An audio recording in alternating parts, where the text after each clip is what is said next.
இன்றைக்கி நம்ம வீடியோவில் என்ன பார்க்க போகிறோன்னா தக்காளி ரசம் செய்வது எப்படின்னு தான் பார்க்க போகிறோம். அதுக்கு நம்ம மிக்ஸி ஜாரில் நல்லா ஜீரகம் வந்து 2 ஸ்பூன் சேர்த்திக்கலாம், மிளகு 1 ஸ்பூன் சேர்த்திக்கலாம், பூண்டு ஒரு கட்டை சேர்த்திருக்கிறேன், கொஞ்சம் கருவேப்பிலை சேர்த்திக்கலாம், ஒரே ஒரு பச்சை மிளகா, கொஞ்சம் மல்லி,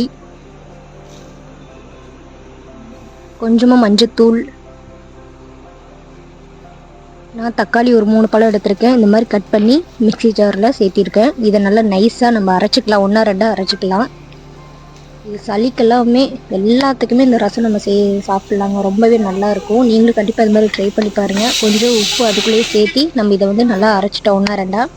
இப்போ வந்து நம்ம இது குண்டாவில் ஊற்றிக்கலாம். இந்த மாதிரி நம்ம அரைச்சதை இந்த குண்டாவில் ஊற்றி அந்த மிக்ஸி ஜாரில் கொஞ்சம் தண்ணி கலந்து அதையும் ஊற்றிக்கலாம். நம்ம கரைச்சி வச்சுருக்கிற புளி தண்ணியை சேர்த்திக்கலாம். இந்த புளி தண்ணி எல்லாம் சேர்த்திட்டு நம்ம தேவையான அளவு தண்ணி சேர்த்திக்கலாம்.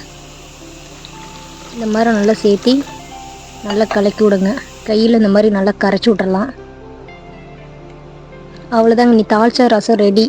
உப்பு எல்லாமே கரெக்டாக இருக்கான்னு பார்த்துக்கோங்க. வடச்சட்டியில் தேவையான அளவு எண்ணெய் சேர்த்திக்கலாம். கொஞ்சம் கடுகு சேர்த்திக்கலாம்,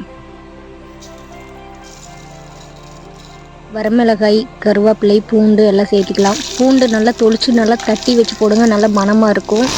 கொஞ்சம் கொத்தமல்லி தலையும் நல்லா பொடி பொடியாக நறுக்கி வச்சு இது கூட சேர்த்து நல்லா வதக்கி விட்டிங்கன்னா, எண்ணெயிலே வதக்கி விட்டிங்கன்னா சூப்பராக இருக்கும். கண்டிப்பாக நீங்களும் இதே மாதிரி ட்ரை பண்ணி பாருங்கள். சூப்பரான ஒரு சிம்பிளான ரசம் தாங்க இது. தக்காளி ரசமெல்லாம் சூப்பராக இருக்கும். நீங்களும் கண்டிப்பாக இந்த மாதிரி ட்ரை பண்ணி பாருங்கள். நம்ம கரைச்சி வச்சுருக்கிறத எடுத்து இதில் ஊற்றிடலாம்.